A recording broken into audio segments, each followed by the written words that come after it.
name is Rebecca Garcia. I'm 41 years old. I live in Bellflower, California. I have 6 children and I've been married for 13 years. I currently work at Kaiser Permanente, where I'm a clerk in the surgery department for pre-op and post-op. After the age of 5, we moved to Wilmington, California. About a year after being back in California, my mom gave birth to my younger sister. We lived in Wilmington, California for about a year, 2 years, and then we moved to Carson, California with my grandparents. When we moved back to California, my dad ended up hanging around the wrong people, developing addictions, and one of those addictions was heroin. So he was a drug addict. And that put a lot of strain on my parents' marriage. Just my dad being in and out of prison, my mom raising us on her own, and eventually that took a toll on her to where she felt that she needed to do more, but that more that she felt didn't include her children. She came into an agreement with my grandmother and left us with my grandmother while she figured out how she was gonna make herself better. So she basically abandoned us. I was probably around 8 years old. After my mom abandoning us and my dad in and out of prison, it opened the door for me, not for me, but I was sexually abused as a kid. It went on for about 3 to 4 years. I didn't know at that time that that would affect me in my adulthood. Things partake as I was growing up where I was really shy. I felt worthless, shameless. I didn't let a lot of people get near to me at that point. I was very private because I'm dealing with all these issues at such a young age. At the age of 13, I became pregnant. By 14, I had my first child. Those issues, I became very promiscuous from that point on. And I was mean. I just dealt with all these emotions, with my parents not being there and then just being sexually abused. I didn't understand why that part had happened to me. And I'm a baby having a baby, and I had no clue how to be a mom because, of course, I didn't have my mom.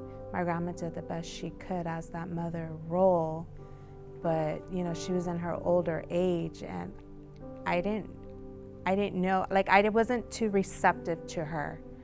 It was just mainly okay, you're here to take care of me, life goes on, But that motherly bond I didn't have. And I didn't get that motherly bond until later in my adulthood. I was a high school dropout, so I didn't finish school until later on. I went back to school in my adulthood as well. So I didn't really have that social connection with other teenagers or friends in high school. I never had that. I never went to prom. I just never experienced those things in my life that I missed out on. And I missed out on a lot of things that now I'm able to enjoy with my own kids and to live that part that I was missing through them. I always felt like people would talk about me, people would judge me. I was like this kid in an adult body because I developed so early and so quickly that people just didn't see me as this kid. People saw me as this adult young woman and not as a child. In elementary school, I had really good friends, but then as time moved on, as this abuse happened, I started hanging out with the wrong crowd. Because my dad was in and out of prison, he lived the gangster lifestyle. So I quickly, as I began to know about it, I quickly adapted to it. So all my friends basically were either transitioning into a gang member, or there was just people hanging around with them because they wanted to be cool, or they were them. And that's where that opened up a door for me, because I was what is this about? A lot of the kids that were in these gangs either didn't have a mom or didn't have a father, or they didn't have both and were also being raised by their grandparents. So we kind of connected in that sense as this is a family bond, something that we were missing at home. We found it out in the streets. I wanted that feeling of like having parents, you know, being scolded, being told what to do. And when it came later, it was hard for me to receive that because I didn't want to hear it. It didn't, being around like the people, these kids that were in gangs, it was just like, I didn't want to hear it because they weren't being told what to do. So I didn't want to be told what to do. And it just wasn't appealing to me. But then yet at times when I was in that dark place by myself, I wish I had that. I wish my mom told me like, yeah, no, you can't go anywhere today. No, do your homework, or no, you have to go to school. I never had that. So it was really hard to like put myself in the world and be a certain way, and then at home carry myself a certain way. When I was about 13, my mom was diagnosed with breast cancer. And my life shifted after that because it was more of, okay, when I was told that, it's like, oh my God, I'm gonna lose my mom. I didn't think of a cure. I didn't think that they could make my mom better, because at that time, all you heard was cancer, you're dead. And so dealing with that, I was like, okay, like, well, when is she gonna leave me? She's gonna leave me again, but this time it's gonna be forever. But then at that time, with her diagnosis, me and my mom developed a very special bond. I was probably like about 15 after I had my son.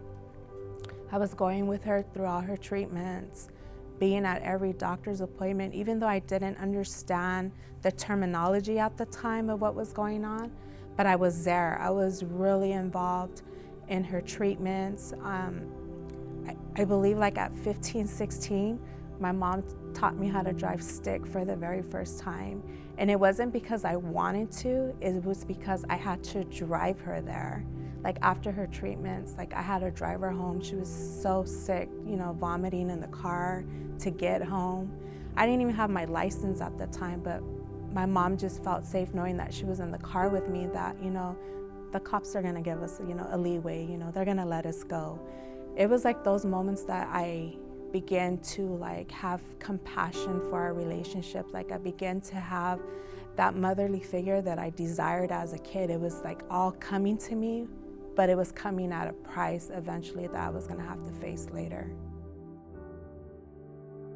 I was first introduced to Jesus when I had my first son at the age of 14. His grandparents were going to church.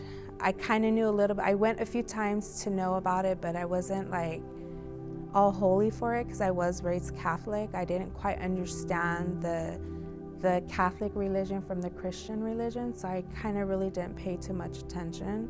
It was years later in my late 20s when I began to know about Jesus.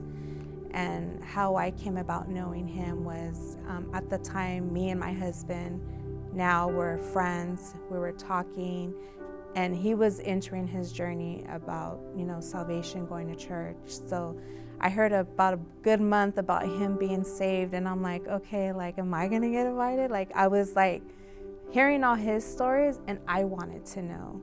And one day he was like, hey, like, do you want to go to church? I'm like, heck yeah, I want to know what you're feeling, you know, because he was telling me all the good things that he was experiencing, and I wanted that. So he invited me one day to come to church, and I came to Praise Chapel Paramount. We were at the Madison building when I first came, and I was like, wow, it was like a big culture shock for me because I didn't know too much about, for one, like the praise and worship. I didn't know anything about that. I've never even heard a worship song at that time. So that was the first time I actually heard worship music. People were talking about salvation and then doing the altar call. And I remember that day when I was sitting in my seat, I remember I was hyperventilating. Like my heart was racing super fast. I was getting like kind of sweaty in my palms. I was nervous. I didn't understand what was going on. And as much as I wanted to get out of my seat, something was holding me in my seat. I felt like this hand just upon me, like I couldn't move, like I was super stuck. And I was kind of like in my inner voice, like, dang, like what's going on? Like I've never felt this way before. And after like a few seconds, I felt this release this release, like, okay, like I can move freely now. So I remember like the second call that the pastor did, like, is there anybody else, that want to come up and receive salvation? And at that point, I was able to get out of my seat and go to the altar and give my life to Jesus. As I was newly transformed in my salvation and being with Jesus and learning about him, it took a minute because I still had this baggage I was carrying for a long time. And then I was like trying to sort things out. Like I was dealing with my emotions and dealing with my inner demons, and at the same time dealing with the mind battles that were so like telling me like, you can't do this, this life isn't for you, you're not gonna make it. I was feeling condemned, and it took me a long time to understand like how Jesus was gonna help, heal that part of me. And I think one things he had to help me with was like the death of my mom, because I didn't take that too easy at the age of 19, knowing that I never got to tell her about my sexual abuse. She didn't get that chance to really show me how to be a mom. I mean, it was happening gradually, but it wasn't enough to where I felt like, oh, I can do this, I could be a mom. Life was happening so fast with her condition, and then being in remission, and then later on it coming back, and then ultimately taking her life. So it was really kind of hard to deal with that part first, is dealing with her death. It took a long time. I believe when I got saved, it took about a good 7 years for me to really deal with that.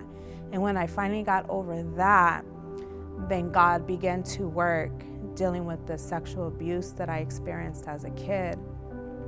And those feelings began to come out. And every time that, as I was dealing with those issues, every time I would come to church and hear a sermon, whether it be from Pastor Omar or guest visitors, they were really hitting the spot, them not knowing that I was dealing with this inside. And then I'm like, how do you know?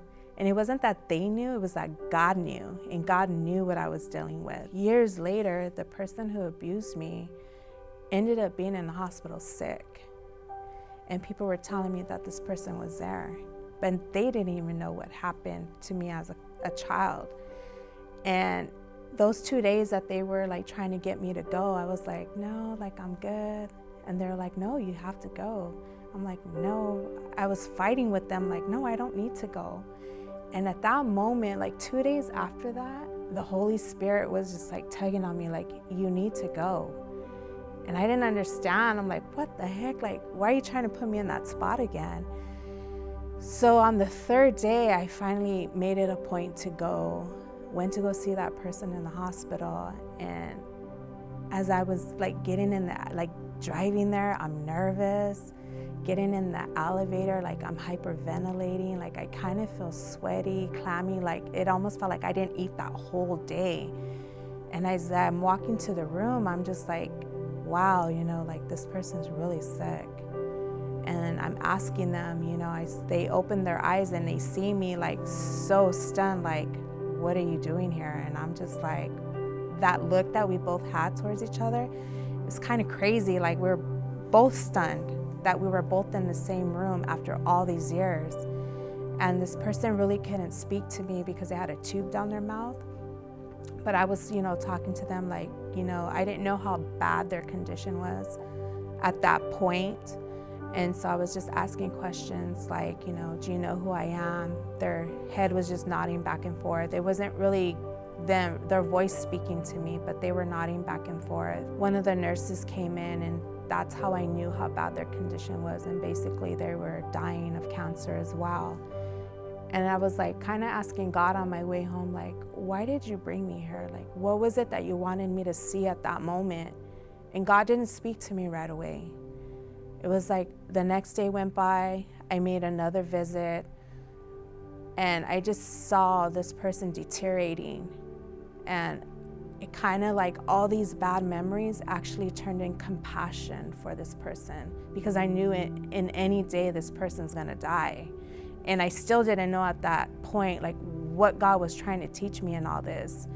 So by the third day, I found out before I even got to that person's room that either that day or the next morning they were going to go home in hospice, because basically they were just going to be sent home to die. So I go in the room, and as I walk into that room, like this overwhelming like touch just hit me, and I was like feeling nervous inside. And then all of a sudden I just started weeping, and I was like, what the heck? Why am I crying? Like, why am I crying in front of this person? And now they're like not as coherent as they were the last 2 days. I'm speaking to them like, hey, you know, this is Rebecca, can you hear me? And they're just like slowly shaking their head. And I'm like, God, like, what am I to do? And I just remember whispering in their ear and just saying, I forgive you. And I was like, wow, like those words just came out so easily.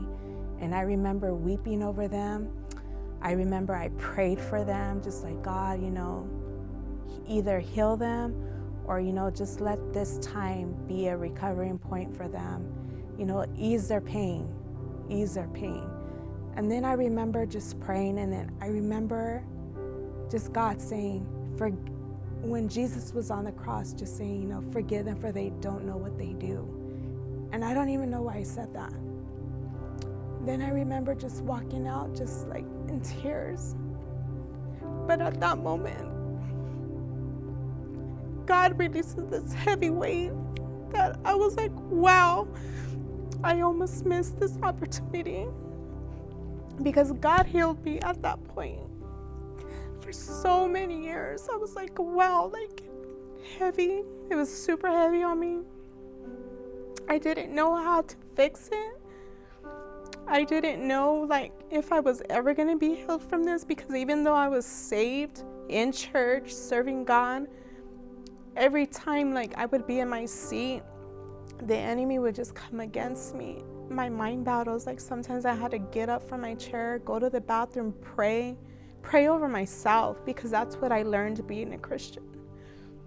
And then come back, altar calls, I'm on my knees, I'm crying, like, why am I dealing with this?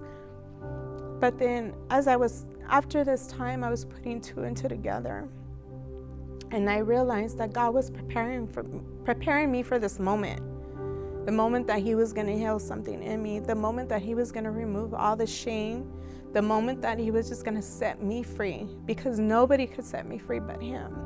So when I left that room that day, as I prayed and said those words, I was like, wow, like, had I not listened to you, I would have never felt my freedom. I would have never gotten it. And at the same time, it was like all the anger, all the shame, all the disappointment, all the things that the enemy was telling me in my head was literally gone, like gone. I felt so liberated that day, just leaving the room and just like, wow, God, like, I can't believe I almost missed this.